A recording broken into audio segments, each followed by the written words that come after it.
दोस्तों आप सभी का बहुत बहुत स्वागत है। इस वीडियो में हम लोग न्यूक्लियाई को देख रहे हैं। वीडियो अंत तक देखना, आपको हर एक चीज इस वीडियो में समझ में आ जाएगा। न्यूक्लियाई, ठीक है।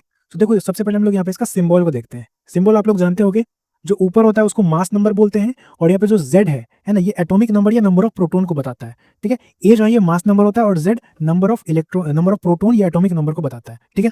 और यदि न्यूट्रॉन का बात किया जाए तो neutron equals mass number minus proton होता है, ठीक है, ए माइनस जेड। एंड ऑब्वियसली यहाँ पे भी देख सकते हो न्यूक्लियॉन्स, ठीक है। न्यूक्लियॉन्स क्या होता है? प्रोटोन प्लस न्यूट्रॉन को ही हम लोग न्यूक्लियॉन्स बोलते हैं, एंड विच इज ए के बराबर होता है, ठीक है। प्रोटोन प्लस न्यूट्रॉन को ही हम लोग न्यूक्लियॉन बोलते हैं, विच इज मास नंबर के बराबर होता है। तो यहाँ पे प्रोटोन ऑब्वियसली वही जेड का ही हो जाएगा। सो एन इक्वल्स यहाँ पे हम लोग लिख सकते हैं ए माइनस जेड। समझ में आ गया? अब देखो mass of proton and mass of neutron approximately बराबर ही होता है, बट यदि करेक्ट वैल्यू में देखा जाए तो मास ऑफ न्यूट्रॉन कहीं ना कहीं थोड़ा सा ज्यादा हो जाता है, ठीक है। बट आप लोग याद रखना, mass of proton mass of neutron के बराबर ही होता है। And mass of electron mass of proton बटा 187 टाइम्स होता है, ठीक है। इस चीज को याद रखना। एंड 1 AMU इक्वल्स कार्बन 12 का मास बटा 12, ठीक है। कार्बन 12 का मास बटा 12 के बराबर हो जाता है, ठीक है। और यदि केजी में देखा जाए तो 1.6 इंटू 10 की पावर माइनस 27 केजी के बराबर होता है, which is equal to 1 upon Na, यानी कि एवोगैड्रो नंबर। समझ में आ गया? और देखो रेस्ट मास एनर्जी क्या होता है? E इक्वल्स mc स्क्वायर, जो कि काफी फेमस इक्वेशन है, आप लोग को पता होगा। That is called rest mass energy. And देखो यदि 1 AMU इंटू सी स्क्वायर कर दे तो ये 931.5 मेगा इलेक्ट्रॉन वोल्ट के बराबर आता है, तो ये कंप्लीट एनर्जी है, ठीक है। ऑब्वियसली इलेक्ट्रॉन वोल्ट आ रहा तो वो एनर्जी ही होगा ना। सो यहाँ पे देखो अगर 1 AMU निकालना रहा, ठीक है, 1 AMU निकालना रहा तो इसको हम लोग लिख सकते हैं 931.5 मेगा इलेक्ट्रॉन वोल्ट बटा सी स्क्वायर, ठीक है। इस तरीके से भी लिख सकते हैं। एंड ऑब्वियसली 1 मेगा है ना, 1 मेगा क्या होता है? 10 की पावर 6 के बराबर होता है। तो इस चीज को आप लोग अच्छे तरीके से याद रखना। देखो नंबर ऑफ न्यूट्रॉन ऑब्वियसली वही ए माइनस जेड के बराबर होगा, mass number minus number of proton, जैसा कि मैंने आपको बता दिया। देखो फंडामेंटल पार्टिकल्स क्या होते हैं?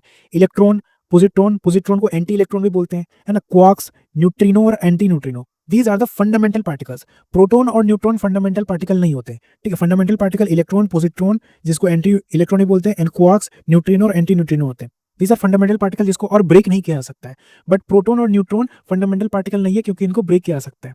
देखो प्रोटॉन को जो है ये 2 up quark and 1 down quark में हम लोग ब्रेक कर सकते हैं, और न्यूट्रॉन को हम लोग 1 अप क्वार्क और 2 डाउन क्वार्क में ब्रेक कर सकते हैं, ठीक है। तो प्रोटॉन में यहाँ पे 2 up quark 1 down quark, and neutron में 1 अप क्वार्क 2 डाउन क्वार्क आ जाता है, ठीक है। क्वार्क जो है वो सब particles of neutron and proton होता है ऑब्वियसली, ठीक है।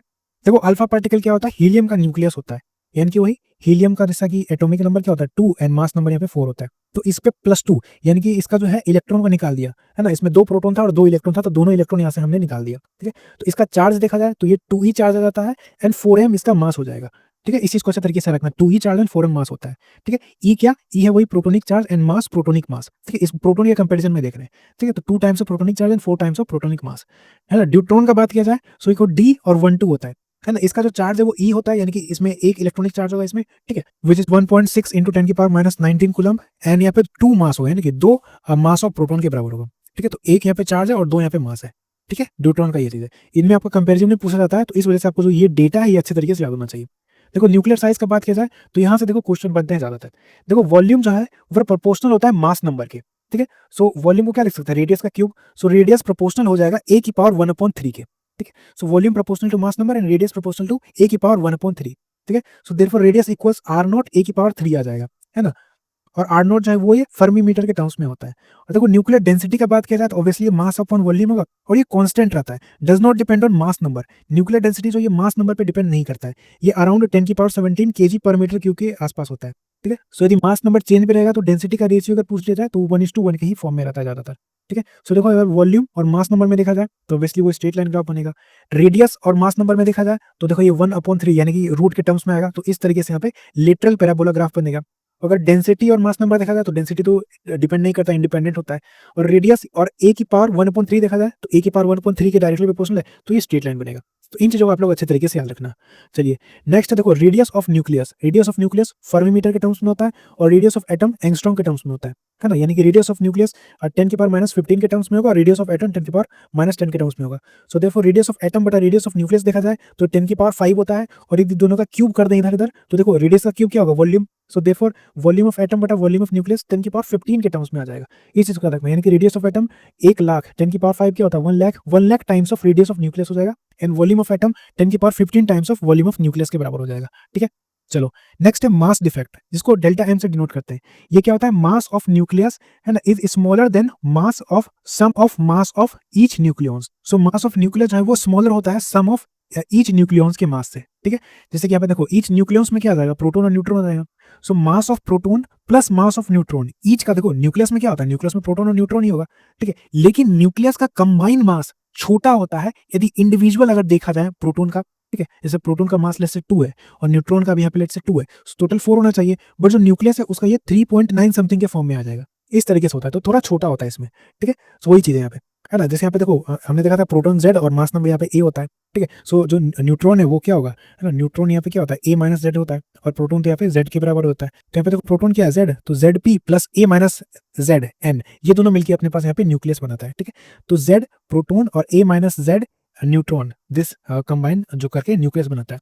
सो देखो मास डिफेक्ट क्या हो जाएगा, ये माइनस दिस, ठीक है। यानी कि इंडिविजुअल का मास माइनस न्यूक्लियस का मास, है ना। यानी कि इंडिविजुअल का मास क्या हो जाएगा, that is mass of proton into Z plus mass of neutron into A minus Z, इसमें माइनस करना पड़ेगा हमें मास ऑफ न्यूक्लियस को, ठीक है। सो हमारे पास ये आ जाएगा मास डिफेक्ट, ठीक है। इस तरीके से होता है मास डिफेक्ट, समझ में आ गया। तो यहाँ पे क्या हुआ, ये क्या था, ये यहाँ पे रिएक्टेंट था और ये प्रोडक्ट था। तो इसमें मास डिफेक्ट में क्या हुआ, मास डिफेक्ट में यहाँ पे हमारा रिएक्टेंट माइनस प्रोडक्ट हुआ, ठीक है।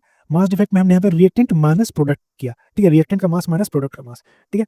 नाउ बाइंडिंग एनर्जी का बात किया जाए तो binding energy, energy required to break nucleus into nucleons, ठीक है। न्यूक्लियस जो है, न्यूक्लियस इसको हमें न्यूक्लियॉन्स में कन्वर्ट करना है, ठीक है। यानी न्यूक्लियस में प्रोटॉन और न्यूट्रॉन होगा तो इसको हमें इंडिविजुअल प्रोटॉन और न्यूट्रॉन में यहाँ पे कन्वर्ट करना है, that is called binding energy, ठीक है। सो बाइंडिंग एनर्जी का फॉर्मूला होता है delta M C square. So delta में यदि आप इससे निकालोगे, ठीक है, यदि आपका मास दिया हुआ है तो मास निकाल के सी स्क्वायर से मल्टीप्लाई कर दो तो यहाँ से बाइंडिंग एनर्जी आ जाता है, ठीक है। बाकी अगर डायरेक्ट बाइंडिंग एनर्जी दिया हुआ तो उसका भी एक फॉर्मूला होता है जो भी हम लोग आगे देखेंगे, ठीक है।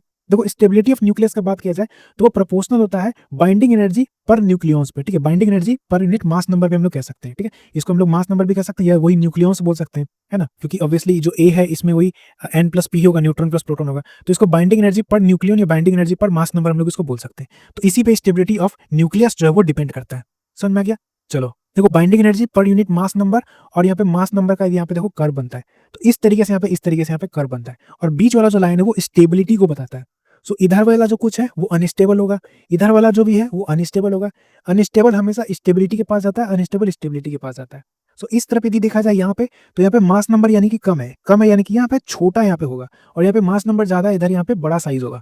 तो इधर क्या होगा, जो छोटे छोटे साइज वाले हैं ये न्यूक्लियर फ्यूजन करके, फ्यूजन यानी कि एडिशन होना, सो न्यूक्लियर फ्यूजन करके यहाँ पे एक बड़ा साइज बनाता है और स्टेबिलिटी के पास जाता है। और जो बड़ा साइज है बहुत बड़ा वाला वो न्यूक्लियर फिजन करके, फिजन यानी कि ब्रेक होना, ब्रेक होकर दो छोटे छोटे में कन्वर्ट हो जाता है, तो कुल मिला के स्टेबिलिटी की ओर जाता है। और याद रखना अनस्टेबल से जो स्टेबल में जा रहा है, ये देखो ये भी अनस्टेबल से स्टेबल, अनस्टेबल से स्टेबल में जा रहा है, तो यहाँ पे एनर्जी रिलीज होता है। जब हम लोग स्टेबिलिटी की ओर जाते हैं तो एनर्जी रिलीज होता है, वहीं पे यदि यहाँ से स्टेबिलिटी से अनस्टेबल की तरफ जाएगा तो फिर वहां पे एनर्जी को एब्जॉर्ब करना पड़ेगा। ऑब्वियसली जब हम लोग स्टेबल से अनस्टेबल की तरफ जाते हैं तो हमें एनर्जी की रिक्वायरमेंट होती है, तो इन चीजों को आप लोग अच्छे तरीके से याद रखना, ठीक है। देखो एवरेज बाइंडिंग एनर्जी पर मास नंबर क्या होता है, वही 8 मेगा इलेक्ट्रॉन वोल्ट के आसपास होता है, and maximum binding energy per unit nucleus per unit वही मास नंबर होता है आयरन 56 का। तो इन चीजों को आप लोग अच्छे तरीके से याद रखना, ठीक है। और देखो यहाँ पे as mass number increases stability first increase then decrease. Obviously यहाँ पे देखो मास नंबर जैसे यहाँ पे इंक्रीज हो रहा है, इधर से इधर मास नंबर इंक्रीज होगा तो स्टेबिलिटी पहले बढ़ रहा है ना, यहाँ पे मोर स्टेबल होगा, देन फिर उसके बाद डिक्रीज हो रहा है, सीधी सी बात है। As mass number increase stability first increase then decrease, ठीक है। Nucleus of lower mass number fuse to gain stability. Obviously जिनका लोअर मास नंबर वो फ्यूज हो गए, इनमें फ्यूजन होकर वो स्टेबिलिटी को गेन करते हैं। वहीं पे nucleus of higher mass number, जो हायर मास नंबर है they break to gain stability, वो टूट के यहाँ पे यानी कि फ्यूजन करके यहाँ पे स्टेबिलिटी में आते हैं। समझ में गया, वही चीज लिखा हुआ है यहाँ पे। चलिए नेक्स्ट है क्यू वैल्यू। क्यू वैल्यू को अच्छे तरीके से यहाँ पे समझो। सो देखो यहाँ पे क्यू वैल्यू क्या है, जैसे यहाँ पे देखो ए बी से यहाँ पे सी प्लस डी बना तो यहाँ पे क्यू रिलीज होता है, रिलीज एनर्जी आता है, ठीक है। यानी कि रिएक्टेंट से जब प्रोडक्ट बनता है तो कुछ एनर्जी रिलीज होता है, दैट इज कॉल्ड क्यू, ठीक है, क्यू वैल्यू। तो एनर्जी रिलीज को हम लोग यहाँ पे क्यू वैल्यू बोलते हैं, ठीक है। देखो रिएक्टेंट का मास होगा यहाँ पे ज्यादा, और यहाँ पे ये जो प्रोडक्ट हुआ सी प्लस डी इसका मास होगा यानी कि कम, क्योंकि इसका भी कुछ मास होगा। फॉर एग्जाम्पल यहाँ पे ये 4 है और ये 3.9 है, तो ये हो जाएगा 0.1, ठीक है। तो इधर भी देखो यहाँ पे 4 है और इधर भी 4 है, तो टोटल यहाँ पे अगर देखा जाए तो मास कंजर्व है। लेकिन यदि रिएक्टेंट और इस सीओडी प्रोडक्ट में देखा जाए तो यहाँ पे जो सीओडी प्रोडक्ट है इसका मास यहाँ पे कम होता है, ठीक है। अब देखो क्यू का वैल्यू क्या होता है, delta M into 931.5 mega electron volt, ठीक है। और डेल्टा एम आप लोग इसी तरीके से यहाँ पे मैंने बताया था रिएक्टेंट माइनस प्रोडक्ट करके निकाल सकते हो। यहाँ पे भी वही करना है, डेल्टा एम जब भी निकालना है तब रिएक्टेंट माइनस हमें प्रोडक्ट करना होता है, ठीक है। Mass of reactant minus mass of product करना पड़ता है, यानी कि mass of A plus B minus mass of A plus B minus mass of C plus D minus mass of C plus D, ठीक है, mass of reactant minus mass of product into C का square, इस तरीके से कर सकते हो। या फिर यहाँ पे डायरेक्ट डेल्टा एम इस तरीके से निकाल लिया और 931.5 से मल्टीप्लाई कर दिया मेगा इलेक्ट्रॉन वोल्ट, हमने देखा था यहाँ पे इस तरीके से, ये वाला चीज, ठीक है। इसको अच्छे तरीके से आप लोग याद रखना, 931 वाला, ठीक है। Q value equals delta M into 931.5 mega electron volt हो जाता है। ये डायरेक्ट अगर आपको सी से निकालना तो इस तरीके से आप लोग निकाल सकते हो, ठीक है। वही चीज है यहाँ पे, Q value equals mass of reactant minus mass of product into C square, mass के टर्म्स में अगर देखा जाए, और यदि बाइंडिंग एनर्जी के टर्म्स में देखा जाए तो binding energy of product minus binding energy of reactant होता है, ठीक है। यानी कि क्यू वैल्यू अगर बाइंडिंग एनर्जी के टर्म्स में देखा जाए तो binding energy of C plus D which is product minus A plus B which is reactant, ठीक है। और इसमें स्टोइशियोमेट्री इंक्लूड करना है, अगर कोई स्टोइशियोमेट्री है तो उसको यहाँ पे इंक्लूड करना है, यहाँ पे 2 3 4 जो भी है उसको यहाँ पे इंक्लूड करना है, ठीक है। If binding energy per nucleon given, ज्यादातर जो है ना हमें बाइंडिंग एनर्जी पर न्यूक्लियन दिया रहता है, लेकिन हमें यहाँ पे प्रॉपर बाइंडिंग एनर्जी लेना है, ठीक है। यानी कि हमें क्वेश्चन में ज्यादातर बीई बटा ए दिया रहेगा, तो इसको यदि आप लोग ए से मल्टीप्लाई कर दोगे तो ए कट जाएगा, सो देयरफॉर हमारे पास यहाँ पे बीई निकल जाएगा, और ये चाहिए रहता है इस फॉर्मूला के लिए, लेकिन गिवन ज्यादातर ये रहता है। तो यहाँ पे ध्यान देना, अगर binding energy per nucleon given है देन उसको कन्वर्ट करना पड़ेगा बाय मास नंबर से मल्टीप्लाई करके। यहाँ पे जो भी वैल्यू रहेगा 0.1 2 इस तरीके से जो भी मानो वैल्यू रहेगा उसको ए भी जो दिया रहेगा उसका 7 दिया रहेगा उससे मल्टीप्लाई कर दो, सो बाइंडिंग एनर्जी हमारे पास निकल जाएगा। समझ में गया? तो ये इंपॉर्टेंट चीज था, इसको याद रख लेना। चलो नेक्स्ट है न्यूक्लियर फोर्स। यहाँ से स्टेटमेंट वाले क्वेश्चन बनते हैं, ये काफी इंपॉर्टेंट है, ठीक है। न्यूक्लियर फोर्स जो है ये स्ट्रॉन्गेस्ट फोर्स होता है ना, और nuclear force 100 times of electrostatic force and 10 की power 39 times of gravitational force के बराबर होता है। ये स्ट्रॉन्गेस्ट फोर्स है, ये नॉन सेंट्रल, नॉन कंजर्वेटिव और अट्रैक्टिव फोर्स होता है, याद रखना। ये चार्ज इंडिपेंडेंट, चार्ज से ये इंडिपेंडेंट होगा, ऑब्वियसली न्यूक्लियस में तो कोई चार्ज नहीं होता है इसलिए charge independent, but spin dependent होता है, इसको याद रखना। ये शॉर्ट रेंज होता है, यानी कि वही फर्मी मीटर के ऑर्डर में होगा, यानी कि 10 की पावर माइनस 15 मीटर रेंज होगा इसका, ठीक है, short range. And do not follow inverse square law, inverse square law को ये फॉलो नहीं करता है। ये सैचुरेशन इन नेचर होता है एंड मेडिएटेड बाय मेसोन से मेडिएट होता है। एंड ये याद रखना, ये काफी इंपॉर्टेंट है। जिसका स्टेबिलिटी है वो इनवर्सली प्रोपोर्शनल होता है पैकिंग फ्रैक्शन के, ठीक है। जो स्टेबिलिटी है वो इनवर्सली प्रोपोर्शनल होगा यहाँ पे पैकिंग फ्रैक्शन के, ठीक है। ये इंपॉर्टेंट पॉइंट था न्यूक्लियर फोर्स के बारे में। चलो देखो, न्यूक्लियर फोर्स अगर देखा जाए, याद रखना न्यूक्लियर फोर्स तो वो न्यूट्रॉन के बीच में बात किया जाए, प्रोटॉन के बीच में बात किया जाए, या प्रोटॉन और न्यूट्रॉन के बीच में बात किया जाए, तीनों में सेम रहता है क्योंकि ये चार्ज इंडिपेंडेंट है, ठीक है, न्यूक्लियर फोर्स। लेकिन वहीं पे नेट फोर्स का अगर बात किया जाए तो नेट फोर्स में हम लोग न्यूक्लियर और इलेक्ट्रोस्टैटिक दोनों ही लेते हैं, तो न्यूक्लियर तो तीनों के लिए सेम ही है तो उसको हटा दो। इलेक्ट्रोस्टैटिक में अगर देखा जाए तो यहाँ पे देखो, इलेक्ट्रोस्टैटिक में न्यूट्रॉन के बीच में, ठीक है, न्यूट्रॉन के बीच में और प्रोटॉन और न्यूट्रॉन के बीच में बराबरी फोर्स लगता है। प्रोटॉन और प्रोटॉन के बीच में जो है इसमें यहाँ पे एक इलेक्ट्रोस्टैटिक रिपल्शन हो जाता है, तो इस वजह से ये जो फोर्स है ये कम हो जाएगा, यानी कि नेट फोर्स अगर बात किया जाए तो प्रोटॉन और प्रोटॉन के बीच में सबसे कम होता है, और बाकी न्यूट्रॉन और प्रोटॉन में बराबर फोर्स हमें देखने को मिलता है। इस चीज को अच्छे तरीके से याद रखना। चलिए अगर ग्राफ देखा जाए पोटेंशियल एनर्जी और डिस्टेंस का, तो ऑब्वियसली डिस्टेंस फर्मी मीटर में होगा, तो ये जो ग्राफ है इस तरीके से आता है, ठीक है, क्लोज जैसे आते रहेगा, ठीक है, डिस्टेंस जैसे हम लोग यहाँ पे कम करते रहेंगे, है ना। तो क्या होगा, एक ऐसा पॉइंट आएगा कि यहाँ पे स्ट्रॉन्ग न्यूक्लियर फोर्स लग रहा होगा अट्रैक्टिव, फिर एक पॉइंट आ जाएगा विच इज 0.8 फर्मी मीटर के आसपास, फिर उसके बाद जो है ना, उसके बाद फिर यहाँ से रिपल्सिव फोर्स लगना चालू हो जाएगा। कि जनरली जो है ये न्यूक्लियर फोर्स अट्रैक्टिव ही होता है, ज्यादातर अट्रैक्टिव ही आपको देखने को मिलेगा, लेकिन एक पॉइंट आएगा ना भाई, एक पॉइंट के बाद ये भी जो है ये हल्का सा रिपल्शन दिखाने लग जाता है, ठीक है। अगर बहुत ज्यादा अगर इसको क्लोज लेके आ जाएंगे, फर्मी मीटर से भी यदि इसको कम कर दिया हमने, तो ये थोड़ा वीक न्यूक्लियर फोर्स हो जाएगा which is repulsion in nature, ठीक है। तो यहाँ पे जो ये वाला जो ग्राफ बनता है ये स्ट्रॉन्ग न्यूक्लियर फोर्स को बताता है which is attractive, strong nuclear force is attractive, and ये वाला जो ये वीक न्यूक्लियर फोर्स को बताता है विच इज रिपल्सिव। समझ में गया? इसको अच्छे तरीके से याद रखना। एंड ये वाला टेंजेंट मतलब समझे ना, एफ इक्वल्स क्या होता है, F equals minus D you by D R होता है, तो इसका जो यहाँ पे स्लोप है ये ऑब्वियसली फोर्स को बताएगा इसी वजह से। समझ में गया? चलो नेक्स्ट है डीके। डीके काफी इंपॉर्टेंट है, इससे क्वेश्चन भी आता है।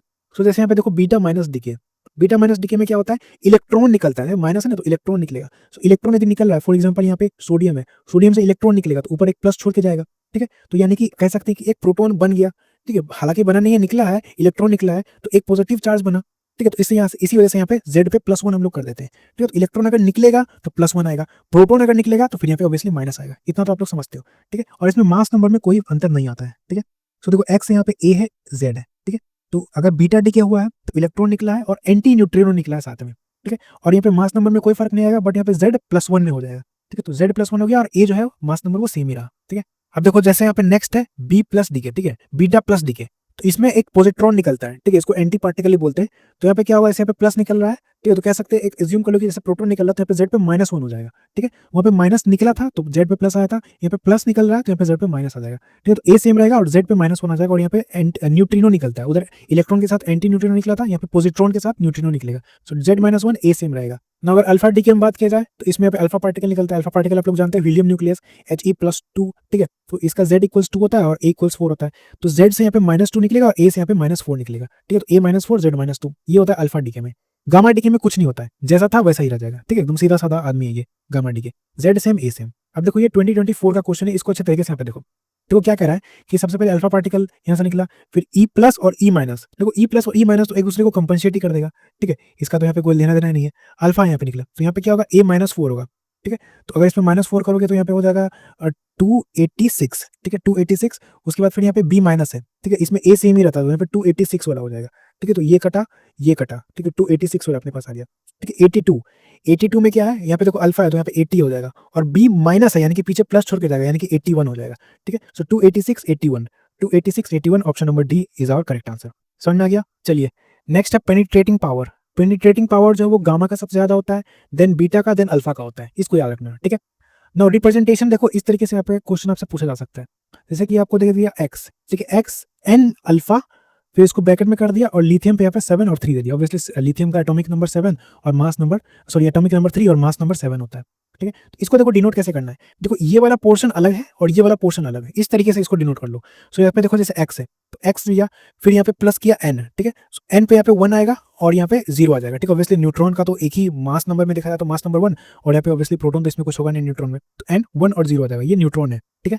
और इधर वाला पार्ट अल्फा, अल्फा पे ऑब्वियसली यहाँ पे क्या होगा, अल्फा पे यहाँ पे 2 हो जाएगा ना, इधर 2 और 4 हो जाएगा अल्फा पे, और लिथियम पे इधर 7 और 3 तो यहाँ पे दिया हुआ है, तो इस तरीके से इसको रिप्रेजेंट करते हैं। ना देखो नेक्स्ट है अल्फा डीके, ठीक है, अल्फा डीके में ऑब्वियसली ये पेरेंट न्यूक्लियाई है और इससे फिर ये डॉटर न्यूक्लियाई बनता है और ये अल्फा पार्टिकल बनता है, ठीक है, ये तो ऑब्वियसली अल्फा पार्टिकल ही है ना। सो पेरेंट न्यूक्लियाई से टूट के डॉटर न्यूक्लियाई हुआ और अल्फा पार्टिकल बना। सो देखो यहाँ पे मोमेंटम कंजर्व रहेगा, जब इसका डीके होगा तो मोमेंटम कंजर्व रहता है, इस बात को याद रखना। तो देखो क्यू वैल्यू का अगर देखा जाए तो क्यू वैल्यू जो निकलता है वो डेल्टा mc² के बराबर है, ये तो आप लोग को पता ही है। अब देखो काइनेटिक एनर्जी इक्वल्स होता है क्योंकि मोमेंटम यहाँ पे सेम है, सो यहाँ पे मोमेंटम वाला फॉर्मूला लिखना काइनेटिक एनर्जी का, विच इज P/2m। अब यहाँ पे चूंकि मोमेंटम सेम है तो काइनेटिक एनर्जी वो इनवर्सली प्रोपोर्शनल टू m के हो जाएगा। सो यदि हम लोग kinetic energy of daughter nucleus लिख रहे हैं तो अल्फा पार्टिकल का हमें मास नंबर लेना पड़ेगा, और यदि काइनेटिक एनर्जी ऑफ यदि अल्फा पार्टिकल ले रहे हैं तो डॉटर न्यूक्लियस का हमें मास नंबर लेना पड़ेगा, ठीक है। So kinetic energy of daughter nuclear equals, daughter nuclear का लिख रहे हैं तो mass number of alpha particle which is 4 × Q/A, ठीक है, ये लिखना पड़ेगा। और यदि अल्फा पार्टिकल काइनेटिक एनर्जी लिख रहे हैं तो फिर हमें मास नंबर डॉटर न्यूक्लियर का लेना पड़ेगा विच इज A-4 × Q/A, ठीक है, इस चीज को याद रखना। एंड ऑब्वियसली यदि दोनों को अगर प्लस कर दोगे तो वो क्यू वैल्यू को ही बराबर आ जाएगा, यानी कि kinetic energy of daughter nucleus plus kinetic energy of alpha इस क्यू के बराबर हो जाएगा, ठीक है, इस बात को याद रखना। चलो नेक्स्ट है radio activity. Radio activity obviously first order को यहाँ पे फॉलो करता है। सो यहाँ पे देखो dN/dt होता है इक्वल्स माइनस λ/n, ठीक है, dN/dt equals minus λ/n। Lambda क्या है, वही डी के कॉन्स्टेंट है यहाँ पे। और यदि NT और N0 के टर्म्स में देखा जाए, यानी कि नंबर एट टाइम t कितना बचा, ये रिमेनिंग का बात कर रहा है, और ये N0 जो ये इनिशियल का बात कर रहा है। सो NT इक्वल्स N0 e की power minus lambda into T, ठीक है, इस तरीके से आप लोग निकाल सकते हो। और लैम्डा क्या है, वही डी के कॉन्स्टेंट। और यदि ln के फॉर्म में लिखना है तो ln N0/NT equals lambda into T हो जाएगा। ऑब्वियसली वही जो हमने फर्स्ट ऑर्डर देखा था ना केमिकल काइनेटिक्स में, उसी जैसा है, ठीक है। और यदि ग्राफ देखोगे NT और T के बीच में तो इस तरीके से ग्राफ बनता है, और ये वाला जो है ये इंटरसेप्ट ये N0 को बताता है, ठीक है।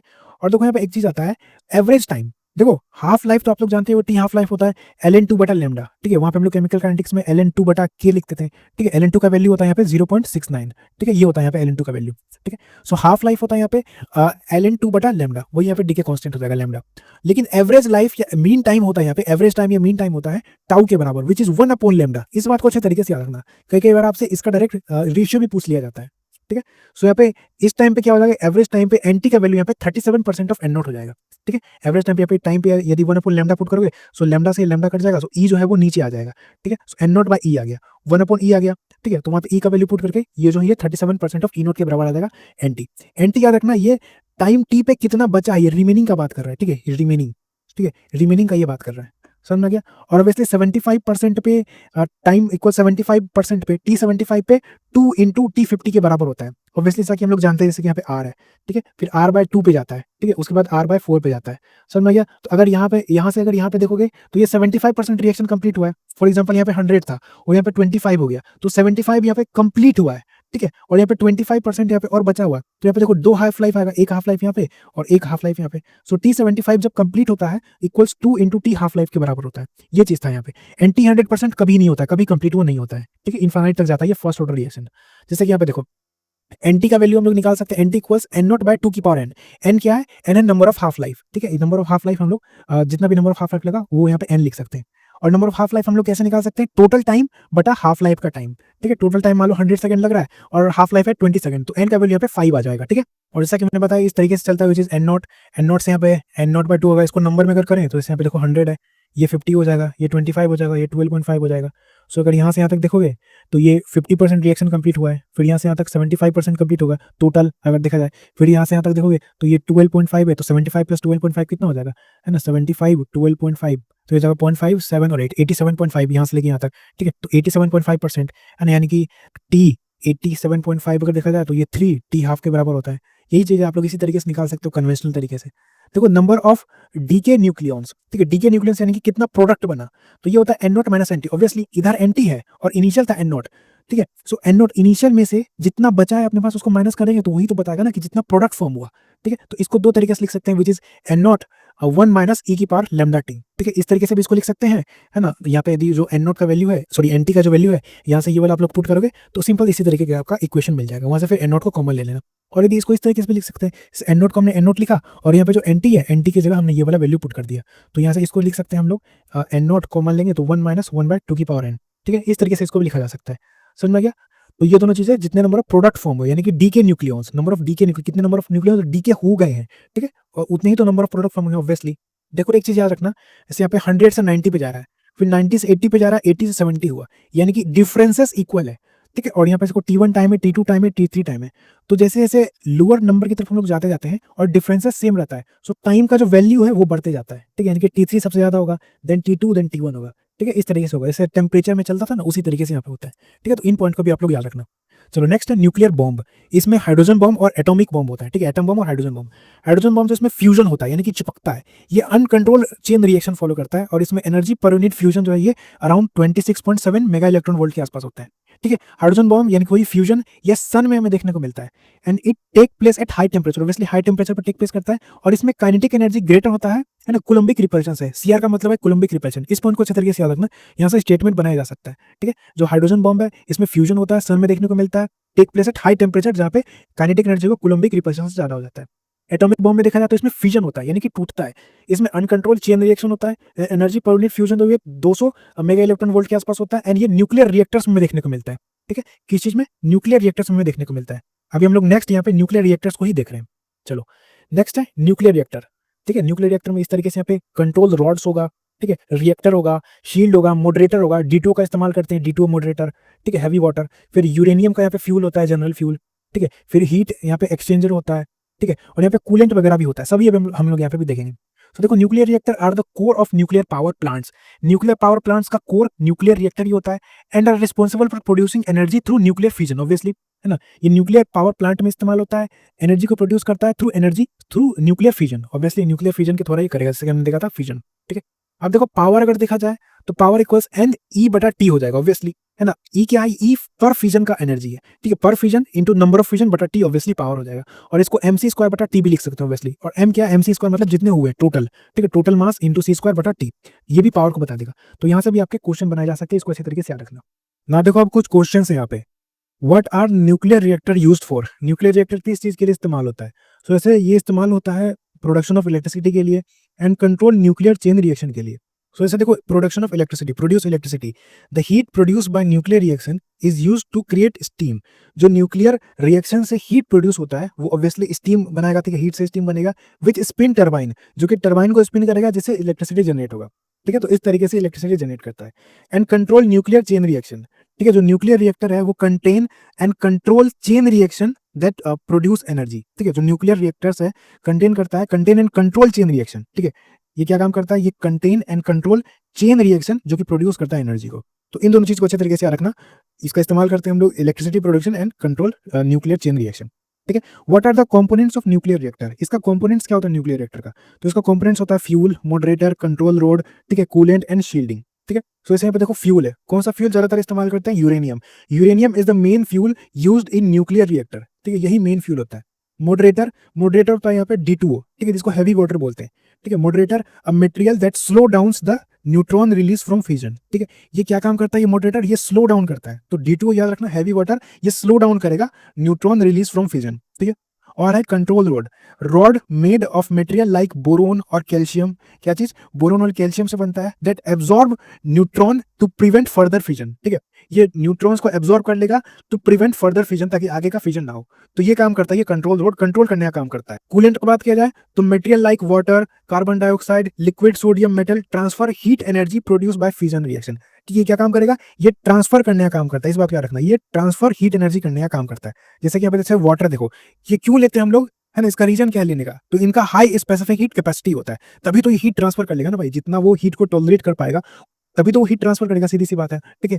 हाँ, ये क्या काम करेगा? ये ट्रांसफर करेगा हीट एनर्जी, ठीक है। जैसे मटेरियल लाइक वाटर, वाटर को हम लोग कूलेंट क्यों लेते हैं? तो इसका रीजन हो जाएगा वही हाई स्पेसिफिक हीट कैपेसिटी के कारण, समझ में आ गया। और शील्डिंग, ये कंक्रीट वॉल है दैट प्रिवेंट रेडिएशन, प्रिवेंट करता है रेडिएशन फ्रॉम एस्केपिंग रिएक्टर, ठीक है। ये जो रेडिएशन है यहाँ पे, उसको ये बाहर ना चला जाए, वो एस्केप ना करा जाए, तो उसी को यहाँ पे प्रिवेंट करता है, ये शील्डिंग, शील्ड करने का काम करता है।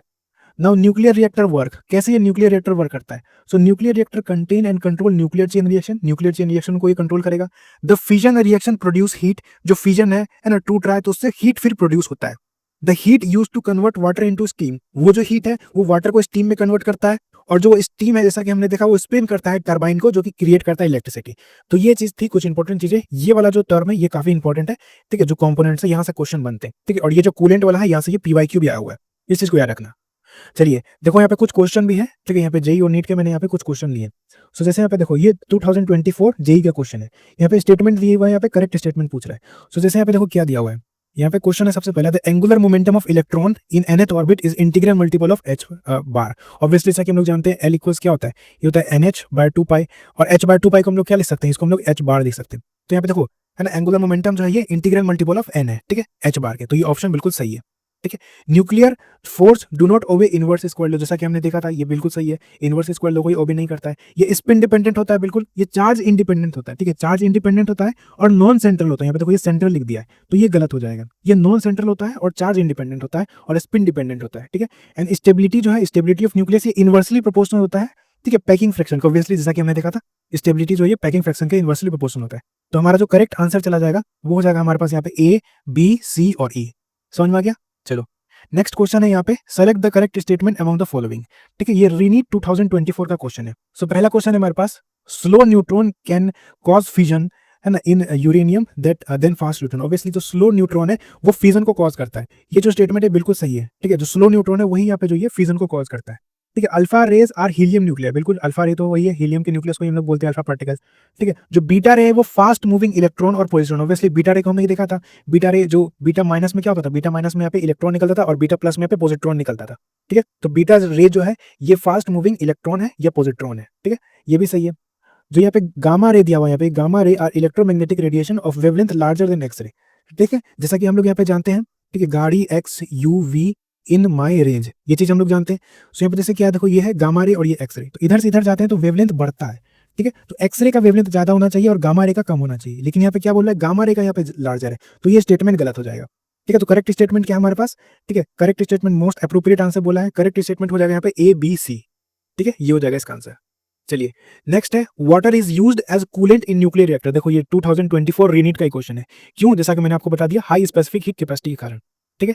चलो एक और यहाँ पे क्वेश्चन है JEE 24 का, ठीक है, a free neutron decay into proton, जो फ्री न्यूट्रॉन है, ठीक है, वो प्रोटॉन में डीके हो जाता है, बट फ्री प्रोटॉन जो है वो डीके नहीं हो पाता, क्यों है? ठीक है, तो देखो क्या होता है यहाँ पे, जो न्यूट्रॉन है ना उसका रेस्ट मास ज्यादा है, ठीक है। अब देखो यहाँ पे ये फ्री वर्ड काफी इंपॉर्टेंट है, इसको याद रखना। बाकी ये जो प्रोटॉन है ये भी न्यूट्रॉन में जा सकता है, लेकिन फ्री कंडीशन में नहीं जाएगा, ठीक है, उसके लिए उसको एनर्जी देना पड़ेगा, ठीक है, फ्री कंडीशन में नहीं जाएगा। प्रोटॉन जो है, प्रोटॉन डीके इनटू न्यूट्रॉन हो सकता है, लेकिन फ्री कंडीशन में नहीं होगा, इस बात का याद रखना। क्योंकि जो यहाँ पे न्यूट्रॉन का है, न्यूट्रॉन का रेस्ट मास जो है ना, रेस्ट मास, ठीक है, न्यूट्रॉन का जो रेस्ट मास है ये ज्यादा होता है प्रोटॉन से, इस बात को याद रखना, ठीक है। तो न्यूट्रॉन प्रोटॉन में जा सकता है, लेकिन प्रोटॉन फिर न्यूट्रॉन में नहीं जा पाएगा, क्योंकि न्यूट्रॉन का रेस्ट मास ज्यादा होता है, ठीक है। सो देखो neutron has larger rest mass than proton, ठीक है, न्यूट्रॉन का रेस्ट मास ज्यादा होता है, इसी वजह से न्यूट्रॉन जो है प्रोटॉन में चले जाता है, बट प्रोटॉन न्यूट्रॉन में नहीं जा जाता है इन फ्री कंडीशन में, ठीक है। तो इसका आंसर हो जाएगा अपने पास B। तो उम्मीद करता हूं आप लोग को ये क्वेश्चन समझ में आ गया होगा, ठीक है। So alright, thank you so much guys, thank you. उम्मीद करता हूँ आप लोग को ये वीडियो समझ में आ गया होगा। ठीक है, वीडियो पसंद आया तो उसे लाइक कर दीजिए, अपने दोस्तों के साथ भी शेयर कर दीजिए, चैनल पे नहीं तो सब्सक्राइब कर दीजिए। मैं मिलता हूँ आप लोगों को नेक्स्ट वीडियो में। Thank you so much.